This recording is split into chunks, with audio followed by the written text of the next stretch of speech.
Hai semuanya, apa kabar? Sehat, sukses, bahagia selalu.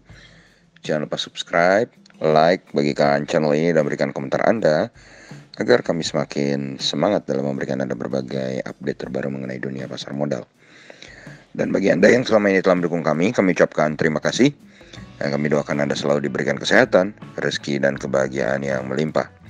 Jangan lupa aktifkan lonceng notifikasi agar Anda tidak tertinggal setiap kami mengeluarkan update terbaru.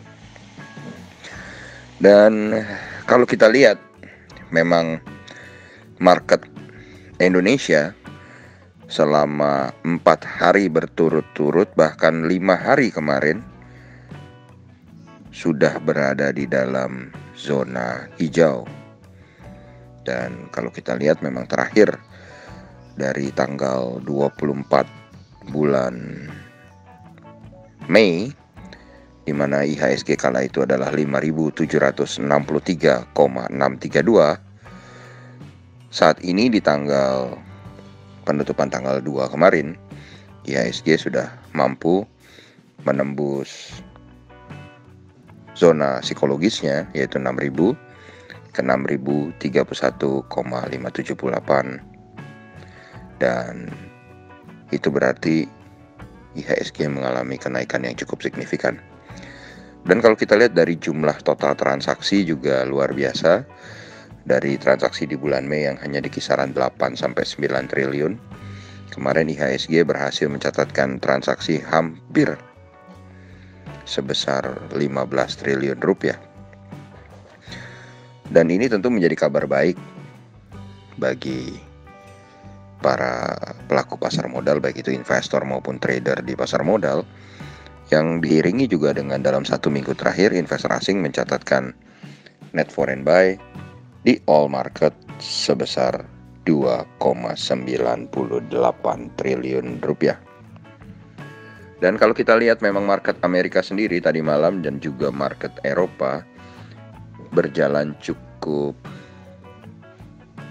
menyenangkan hati kita para investor, karena kalau kita lihat market Amerika dan market Eropa semuanya berada di dalam zona hijau, di mana Dow Jones mengalami penguatan tipis 0,07% atau 25,1 poin ke 34.600. Nasdaq menguat 0,14% atau 19,9 poin ke 13.756. Dan S&P 500 mengalami kenaikan 0,14% atau 6,1 poin ke 4.208, yang berada di dalam zona all time high-nya kembali. FTSE 100 Index London juga mengalami peningkatan cukup signifikan 0,39% atau 27,5 poin ke 7.108. DAX Frankfurt mengalami kenaikan 0,23% atau 35,4 poin ke 15.603. Dan CAC Prancis mengalami kenaikan 0,5% atau 32,1 poin ke 6.522. Tentu saja ini dipengaruhi oleh penurunan yang cukup signifikan dari US 10-year bond atau obligasi 10 tahunan Amerika, yang juga kembali terpukul 1,49% atau 0,024 poin ke 1,591. Sementara posisi dolar indeks, walaupun ada kenaikan sedikit 0,078 atau 0,09%, masih di bawah 90-an, yaitu 89,909. Dan tentu ini akan menjadi berita baik bagi bursa regional kita, Asia dan juga Indonesia, dan juga tentu saja bursa komoditi.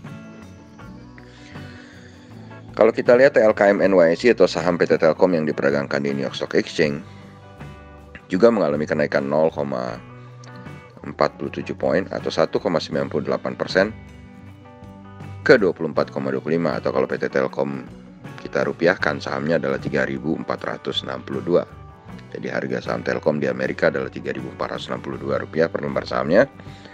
Sementara EIDO atau ETF Indonesia yang diperdagangkan di Amerika ternyata juga mengalami kenaikan cukup signifikan 0,29 poin atau 1,32% ke 22,32. Sedangkan kalau kita beralih ke bursa komoditi, saat ini bursa komoditi rata-rata berada di dalam zona yang cukup baik. Oil atau WTI oil, Western Texas Industries Oil atau minyak, mengalami kenaikan 0,86 poin atau 1,27% ke 68,76. Sementara emas atau gold mengalami kenaikan 0,5% atau 9,6 poin ke 1910,9. Timah mengalami kenaikan 0,52% atau 160 poin ke 30.900. Nikel mengalami kenaikan tipis 90 poin atau 0,5% ke 18.200. Silver mengalami kenaikan 1,28% atau 0,36 poin ke 28,30. Copper mengalami penurunan 4,85 poin atau 1,04% ke 460,35. Sementara harga batu bara untuk Newcastle mengalami penurunan 0,55 poin atau 0,46% ke 119,95 untuk kontrak bulan Juni. Sedangkan untuk kontrak bulan Juli mengalami penurunan 1,25 poin atau 1,08% ke 114. Untuk batu bara Rotterdam untuk kontrak bulan Juni mengalami kenaikan 0,63% atau 0,6 poin ke 96,4, sedangkan untuk kontrak bulan Juli mengalami penurunan 0,11% atau 0,1 poin ke 95.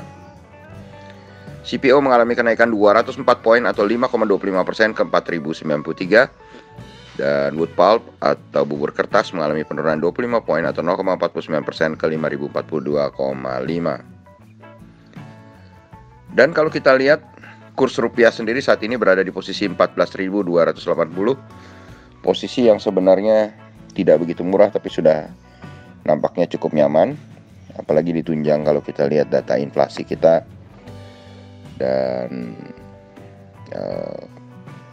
data-data yang lain yang sudah terbit cukup menunjang ke arah positif ya. Artinya ekonomi Indonesia sudah mulai berdenyut, sudah mulai bangkit perlahan dari masa COVID-19. Kemudian kalau kita lihat juga kita akan segera beralih ke opening dari market Asia.